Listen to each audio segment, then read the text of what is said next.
It's a kind of a horror story, written using a device that's typical of a number of horror stories. A narrator opens the story, and then the tale is taken up in the first person by the person about whom the story is, in the form of a diary. And the narrator comes in every once in a while, and he ends the story. So in between, you hear the voice of the central character in the story. I mentioned before, it's a story by the fine Mexican writer Carlos Fuentes. It's from his collected stories, Burnt Water. And it's the first one in the collection called Chac Mool. And if you weren't listening before, Chac Mool is the name given to the familiar seated god. It took part in many bloody rites during the later Maya period, I believe. And it's about the way in which such a figure figures in the life of the collector. Here then is Chac Mool by Carlos Fuentes.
Recently that Filiberto drowned in Acapulco. It happened during Easter week. Even though he'd been fired from his government job, Filiberto couldn't resist the bureaucratic temptation to make his annual pilgrimage to the small German hotel to eat sauerkraut sweetened by the sweat of the tropical cuisine, dance away Holy Saturday on La Quebrada, and feel he was one of the beautiful people in the dim anonymity of dusk on Hornos Beach. Of course, we all knew he'd been a good swimmer when he was young, but now at 40, the shape he was in, to try to swim that distance at midnight. Frau Müller wouldn't allow a wake in her hotel. Instead, client or not, just the opposite. She held a dance on a stifling little terrace while Filiberto, very pale in his coffin, awaited the departure of the first morning bus from the terminal, spending the first night of his new life surrounded by crates and parcels.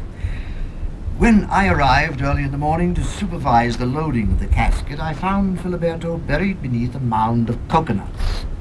The driver wanted to get him in the baggage compartment as quickly as possible, covered with canvas in order not to upset the passengers and to avoid bad luck on the trip. When we left Acapulco, there was still a good breeze. Near Tierra Colorado, it began to get hot and bright. As I was eating my breakfast eggs and sausage, I had opened Filiberto's satchel, collected the day before, along with his other personal belongings, from the Miller's Hotel. 200 pesos, an old newspaper, expired lottery tickets, one-way ticket to Acapulco, one way, and a cheap notebook with graph paper pages and marbleized paper bindings. On the bus, I ventured to read it. In spite of the sharp curve, the stench of vomit, and a certain natural feeling of respect for the private life of the deceased friend, it should be a record. Yes, it began that way. A record of our daily office routine. Maybe I'd find out what caused him to neglect his duties, why he'd written memoranda without rhyme or reason or any authorization. The reasons, in short, for his being fired. His seniority ignored and his pension lost. Yes. Perhaps I'd find out.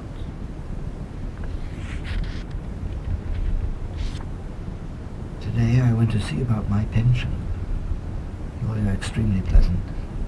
I was so happy when I left that I decided to blow 5 pesos in a cafe. The same cafe we used to go to when we were young, and where I never go now because it reminds me that I lived better at 20 than I do now. We were all equals then, energetically discouraging any unfavorable remarks about our classmates. In fact, we'd open fire on anyone in the house who so much as mentioned inferior background or lack of elegance. I knew that many of us, perhaps those of most humble origin, would go far, and that here in school we were forging lasting friendships. Together we would brave the stormy seas of life. But it didn't work out that way. Someone didn't follow the rules. Many of the lowly were left behind, though some climbed higher even than we could have predicted in these and those high-spirited, affable get-togethers. Some who seemed to have the most promise got stuck somewhere along the way, cut down in some extracurricular activity, isolated by an invisible chasm from those who triumphed and those who had gone nowhere at all. Today, after all this time, I again sit in the chairs remodeled, as well as the soda fountain, a kind of barricade against invasion, and pretend to read some business papers.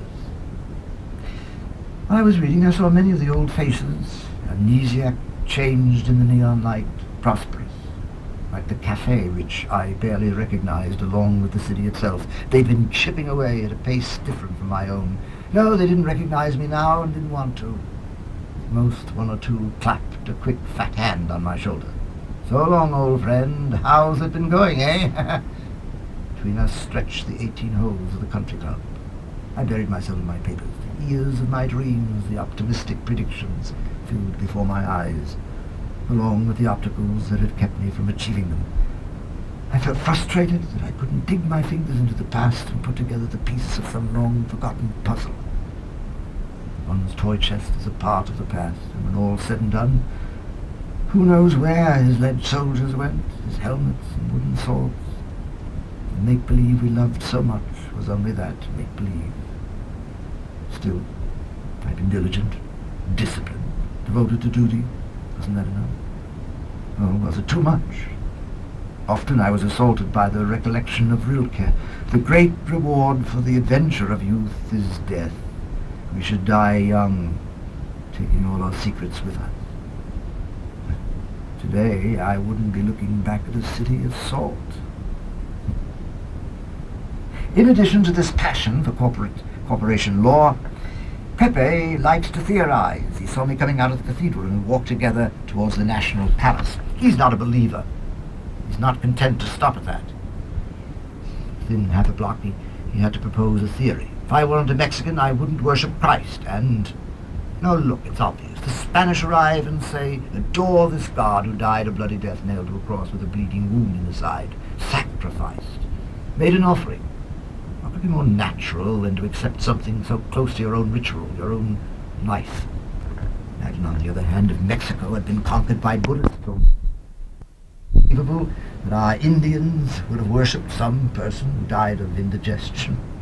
But a God that not only sacrificed for you, but has his heart torn out. God Almighty. Checkmate, Huitzilopochtli. Christianity with its emotion, its bloody sacrifice and ritual, becomes a natural and novel extension of the native religion. The qualities of charity, love, and turn the other cheek, however, are rejected. And that's what Mexico is all about. You have to kill a man in order to believe in him. Pepe knew that ever since I was young, I'd been mad for certain pieces of Mexican Indian art. I collect small statues, idols, pots. I spend my weekends in Tlaxcala or in Teotihuacan.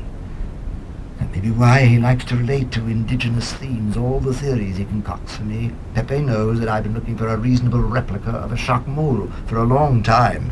And today he told me about a little shop in the flea market of La Lagunilla where they're selling one, apparently at a good price. I'll go on Sunday. The joker put red colouring in the office water cooler. Naturally interrupting our duties, I had to report him to the director, who simply thought it was funny. So all day the bastard's been going around making fun of me with cracks about water. Mother. Today, Sunday, I had time to go out to La Lagunilla. I found the Chac Mool in a cheap little shop Pepe had told me about. It's a marvellous piece, life-size, and though the dealer assures me it's an original, I question that. The stone is nothing out of the ordinary, but that doesn't diminish the elegance of the composition or its massiveness. The rascal has smeared tomato ketchup on the belly to convince the tourist of its bloody authenticity. Moving the piece to my house cost more than the purchase price, but it's here now, temporarily in the cellar, where I reorganize my collection to make room for it. These figures demand a vertical and burning hot sun. That was their natural element. The effect is lost in the darkness of the cellar, where it's simply another lifeless mass, and its grimace seems to reproach me for having denied it light. The dealer had a spotlight focused directly on the sculpture, highlighting all the planes and lending a more amiable expression to my Chac Mool. Yes, I must follow his example. I awoke to find the pipes had burst. The pipes! Somehow I'd carelessly left the water running in the kitchen. It flooded the floor and poured into the cellar before I'd noticed it. The dampness didn't damage the Chac Mool, but my suitcases suffered. Everything has to happen on a weekday. So I was late for work. Last they came to fix the plumbing. Suitcases ruined. There's slime at the base of the Chac Mool. I awakened at 1. I'd heard a terrible moan. Thought it might be burglars. Purely imaginary. The moaning at night continues. I don't know where it's coming from, but it makes me nervous. And to top it all off, the pipes burst again, and the trains and the rains have seeped through the foundation and flooded the cellar. The plumber still hasn't come. I'm desperate. As far as the city water department's concerned, the less said the better. This is the first time the runoff from the rains has drained into my cellar instead of the storm sewers.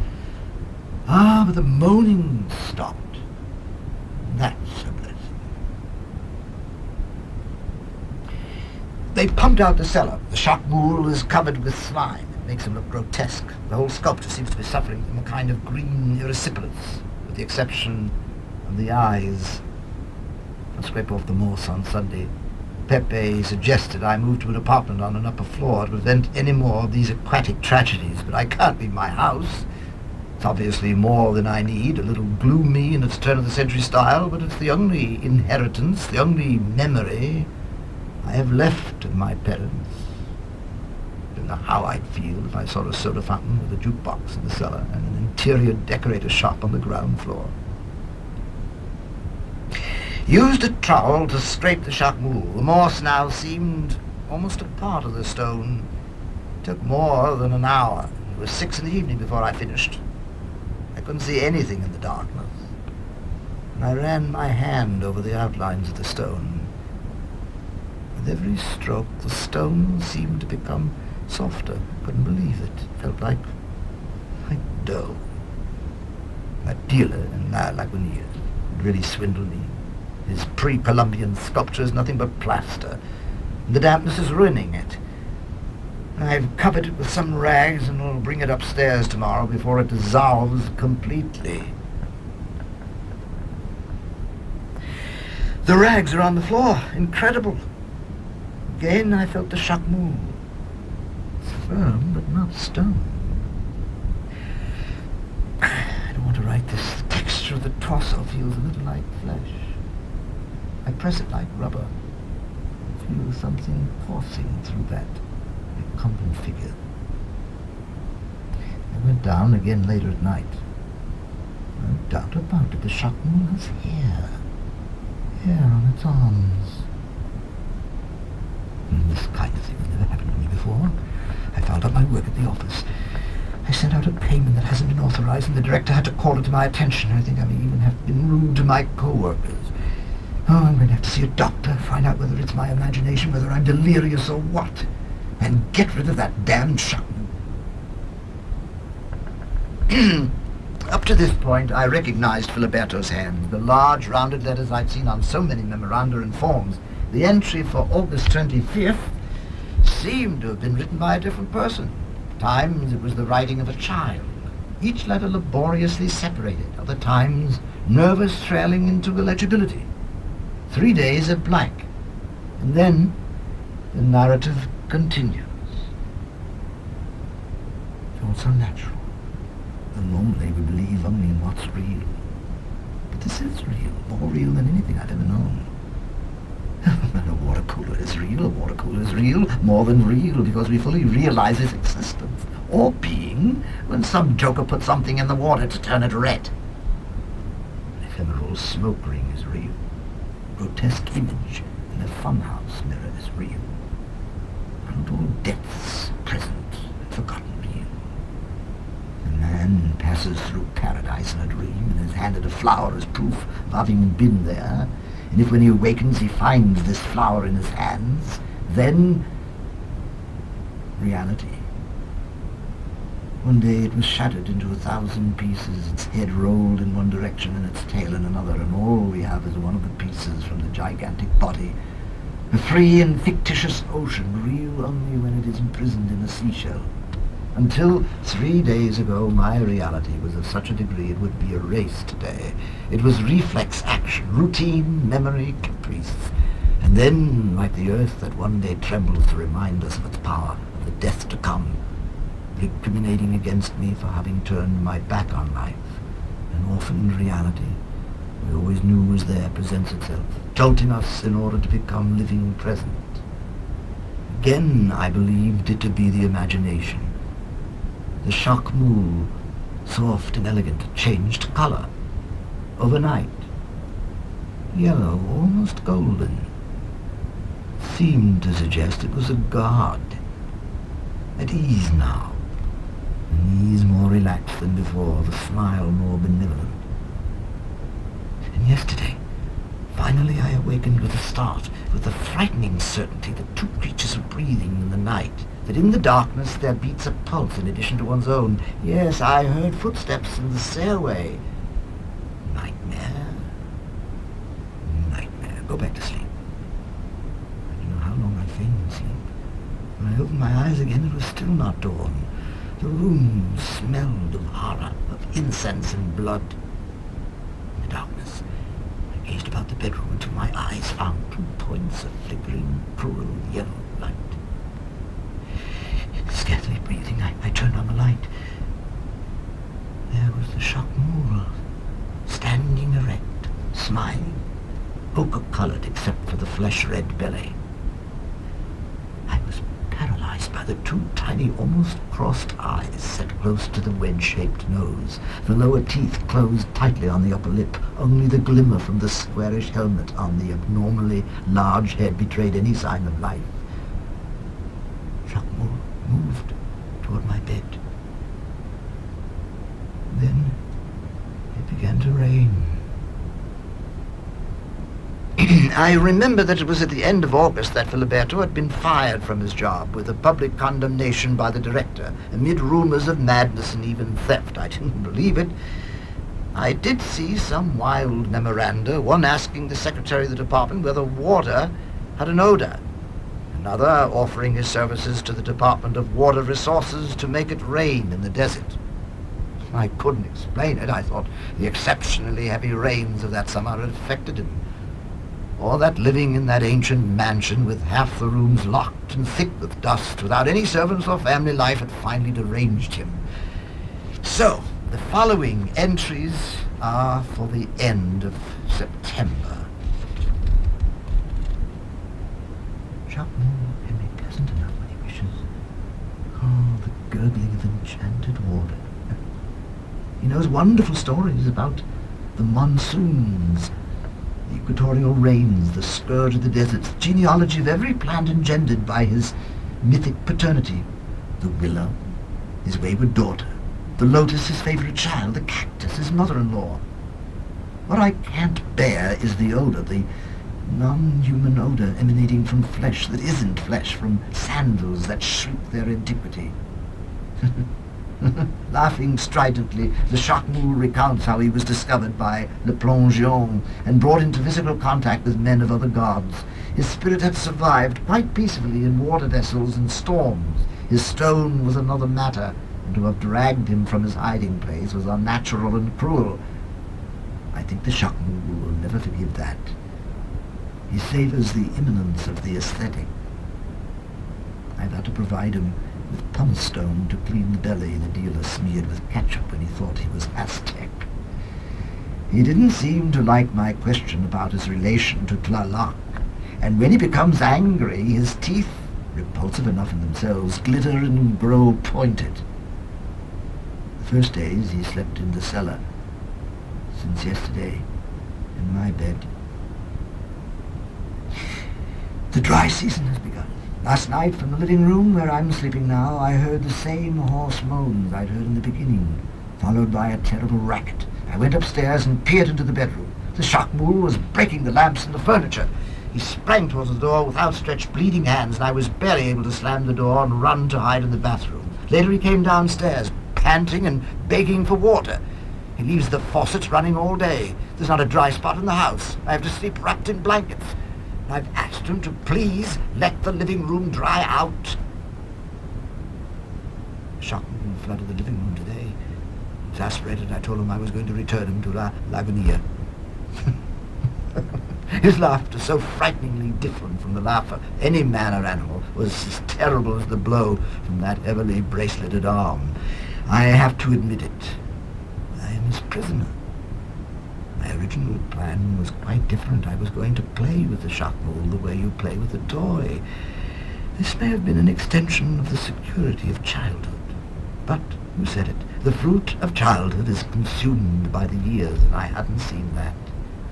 He's taken my clothes. When the green moss begins to sprout, he covers himself in my bathrobes. The Chac Mool is accustomed to obedience. Always.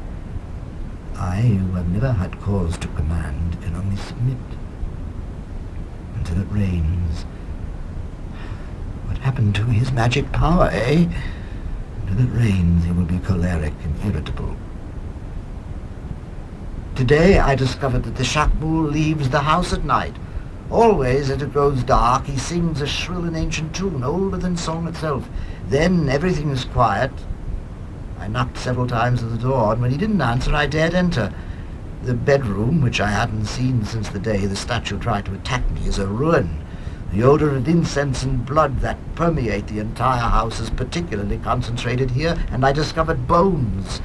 Bones behind the door. Dog and rat and cat bones. This is what the Chac Mool steals in the night for nourishment. This explains the hideous barking every morning. February. Dry. Chac Mool watches every move I make. He made me telephone a restaurant and ask them to deliver liver, chicken, and rice every day. What I took from the office is about to run out, so the inevitable happened. On the first, they cut off the water and lights for non-payment. But Chac has discovered a public fountain 2 blocks from the house. I make 10 or 12 trips a day for water while he watches me from the roof. He says that if I try to run away, he'll strike me dead in my tracks. And he also says the guard of lightning will help. What he doesn't realize is that I know about his nighttime forays. Yes, I do. Since we don't have any electricity, I have to go to bed about 8 o'clock. I should be used to the Chac Mool by now. But just a moment ago, when I ran into him on the stairway, I touched his icy arms. The scales of his renewed skin. I wanted to scream. If it doesn't rain soon, the Chac Mool will return to stone. I've noticed his recent difficulty in moving. Sometimes he lies for hours, paralyzed, and almost seems to be an idol again. But this repose merely gives him new strength to abuse me, to claw at me as if he could extract liquid from my flesh. We don't have the amiable intervals anymore when he used to tell me old tales. Instead, I seem to notice a heightened resentment. There have been other indications that set me to thinking. My wine cellar is diminishing. He likes to stroke the silk of my bathrobes. He wants me to bring a servant girl to the house. He has made me teach him how to use soap and lotions. I believe the Chac Mool is falling into human temptations. Now I see in the face that once seemed eternal something that is merely old. This may be my salvation. If the Chac becomes human, it's possible that all the centers of his life will accumulate in an instant, and he will die in a flash of lightning. But this might also be the cause of my death. Chac won't want me to witness his downfall. He may decide to kill me. I plan to take advantage tonight of Chac's nightly excursion to flee. I will go to Acapulco. I'll I'll see if I can find a job and await the death of the Chac Mool. Yes, it'll be soon. His hair is grey, his face bloated. I need to get some sun, to swim, to regain my strength. I have 400 pesos left. I'll go to the Mueller's Hotel. It's cheap and comfortable. Let Chac take over the whole place. Let him take over the whole place, and we'll see how long he lasts. If I'm no longer here to bring him water.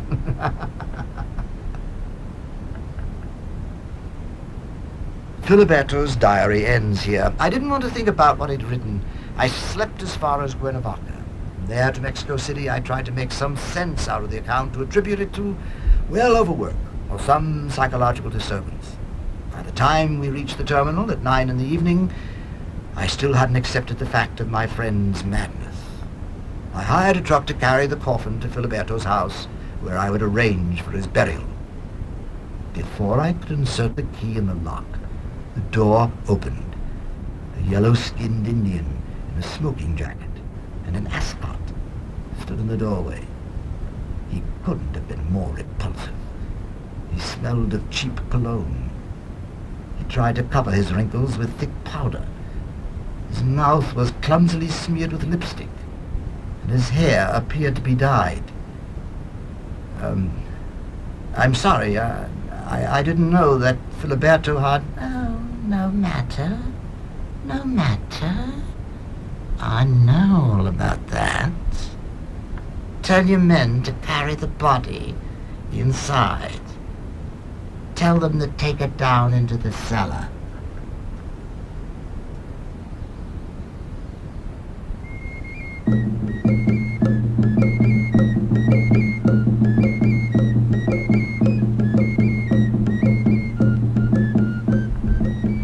And that was the story of Chac Mool by Carlos Fuentes.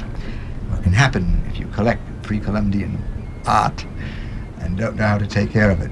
One more example, a kind of literature I guess we've been hearing this evening about the relationship between animals, gods, and men. This has been Eric Bauersfeld with you this evening, and I've very much enjoyed staying up this late.